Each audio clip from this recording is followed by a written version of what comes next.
Bonjour les excellents, dans cette vidéo, exercice niveau seconde en physique sur le chapitre de la modélisation des interactions à l'aide de forces. Allez, c'est parti.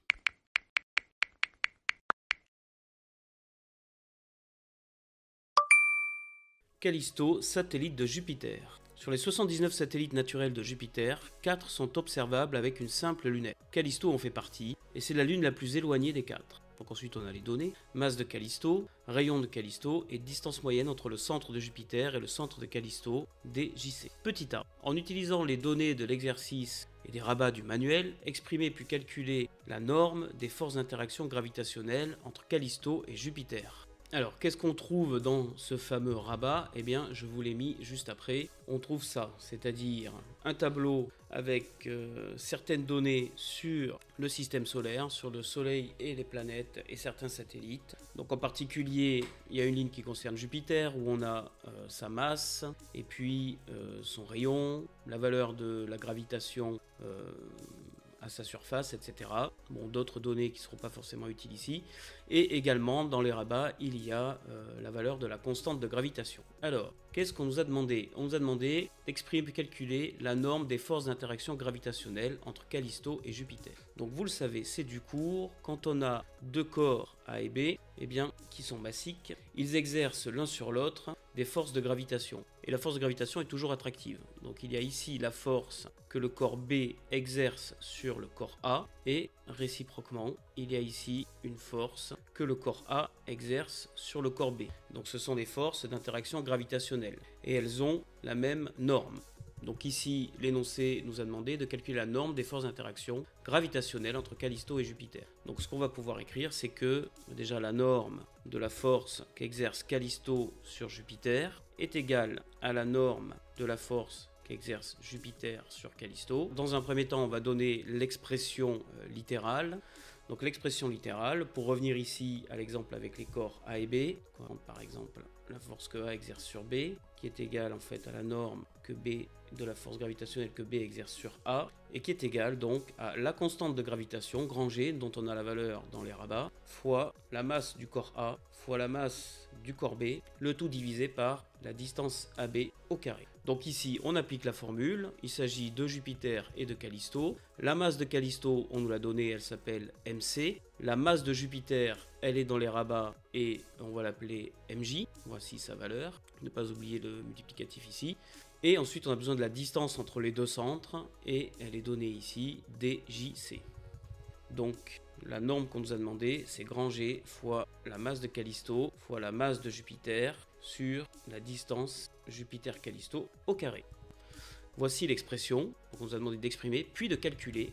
Et donc maintenant, on va faire l'application numérique. Alors, cette norme va être égale alors à G, donc G 6,67408 fois 10 puissance moins 11 newton mètre carré par kilogramme carré.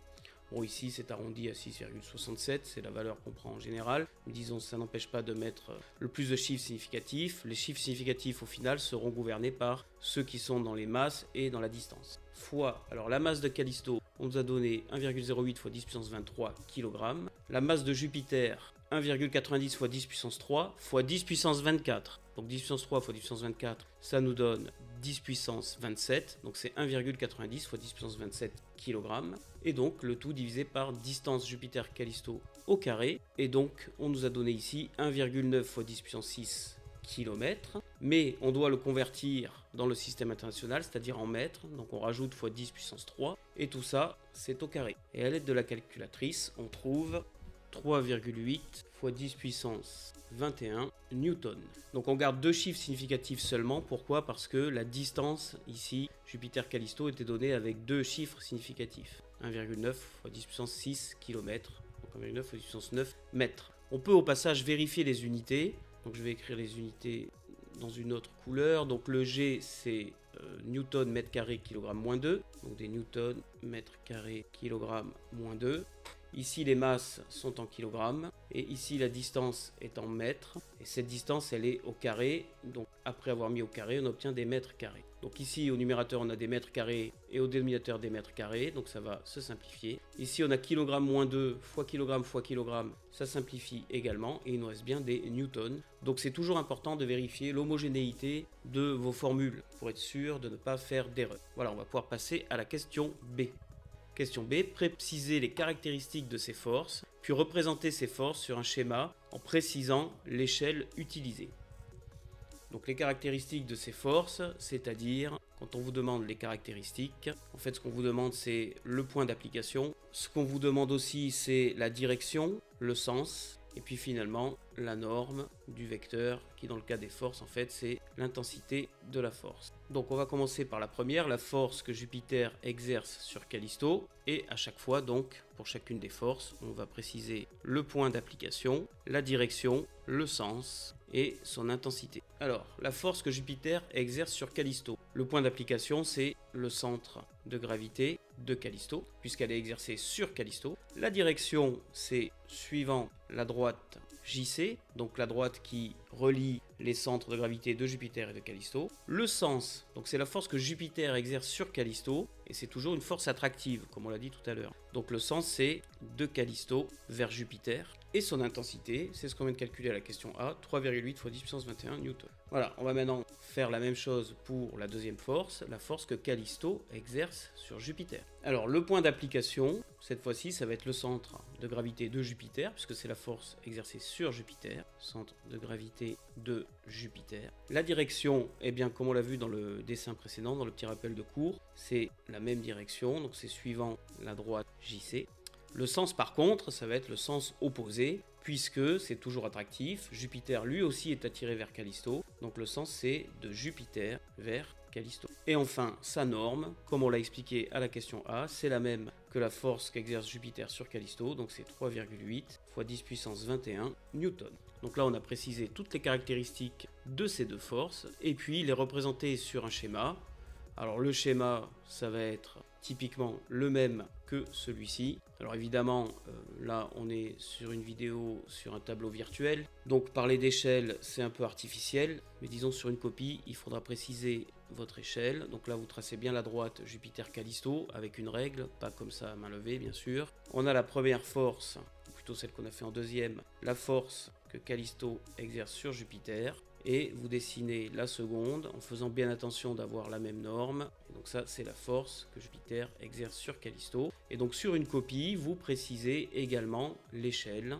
Et donc si ça c'est 3,8, on va dire qu'en gros ça c'est 1 fois 10 puissance 21 newton. Bon là c'est approximatif, mais sur votre copie bien évidemment vous faites ça à la règle proprement en prenant les bonnes mesures. On va pouvoir passer à la question C. Exprimer puis calculer la norme du poids d'un objet de masse m égale 10 kg à la surface de Callisto. Alors on nous demande d'exprimer puis de calculer le poids. En fait, qu'est-ce qui se passe? On a Callisto. Bon, Callisto, c'est un satellite, mais évidemment, il est sphérique. Il a un centre de gravité et puis il a une surface. Et on parle d'un objet qui est à la surface. Donc on va appeler ce point grand M, qui a une masse de 10 kg.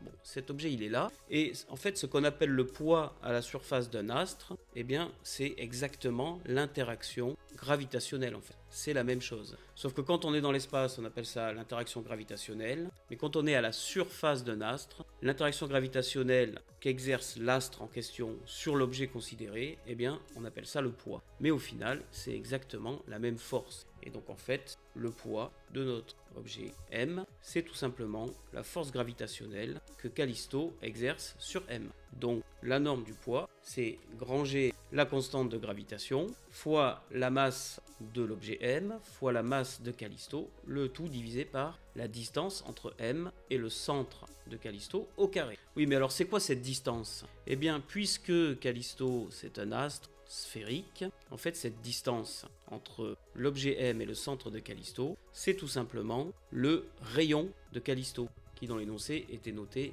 grand RC, le rayon de Callisto de 1410 km. Donc en fait, notre expression, c'est grand G fois la masse de notre objet M, qui dans l'exercice est noté tout simplement petit m, fois la masse de Callisto divisé par le rayon de Callisto au carré. Voilà, ça c'est l'expression finale. Ça, si vous voulez, c'est une expression intermédiaire. Quand on transcrit ce qu'on connaît du cours à propos de la force de gravitation, dans un premier temps on écrit ça, mais pour que l'expression qu'on trouve soit finale, il faut qu'elle ne fasse intervenir que des données qui sont dans l'énoncé ou alors qui sont connues comme dans les rabats par exemple. C'est le cas ici. Donc là on a bien l'expression. Et maintenant on va faire l'application numérique et donc la norme de ce poids. Donc j'ai toujours pareil, 6,67408 fois 10 puissance moins 11. La masse de l'objet c'est 10 kg et la masse de Callisto, on a dit 1,08 fois 10 puissance 23 kg.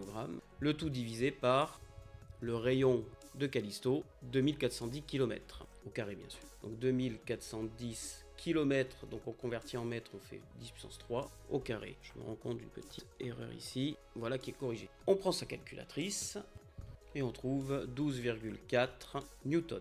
On garde 3 chiffres significatifs, le rayon avait 3 chiffres significatifs, la masse de Callisto aussi. Bon ici, la masse de l'objet, on va considérer que c'est exactement 10 kg, donc on garde 3 chiffres significatifs, 12,4 newtons. On va pouvoir passer à la question D. La question D nous dit déterminer la masse de cet objet à la surface de la Terre. Alors une question un peu piège, mais en fait la masse, c'est une caractéristique qui est constante, qui ne dépend pas de l'astre sur lequel on est. Donc en fait la masse à la surface de la Terre, c'est toujours 10 kg.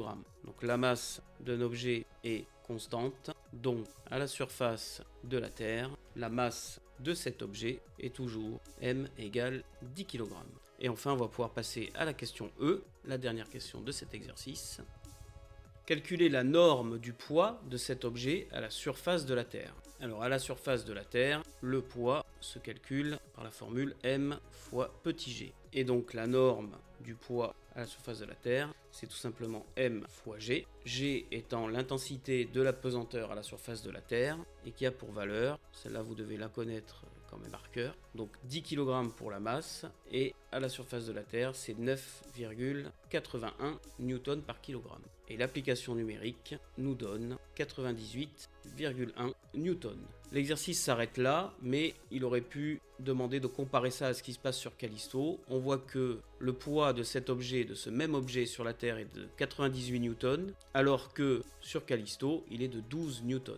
Donc si on fait le rapport des deux, poids sur la Terre sur la norme du poids sur Callisto, qu'est-ce que ça nous donne? Donc c'est 98,1 divisé par 12,4 et on obtient 7,9.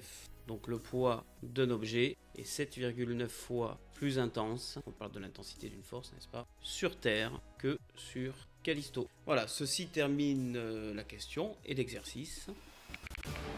Puisque tu as aimé cette vidéo, je te mets ici la playlist correspondante et un lien vers une autre vidéo qui devrait t'intéresser. Pour devenir excellent dans n'importe quelle matière scientifique, abonne-toi et prends un cours particulier à distance avec moi, tu vas exploser ta moyenne. Et n'oublie pas, pour devenir excellent, c'est Lucien Prof.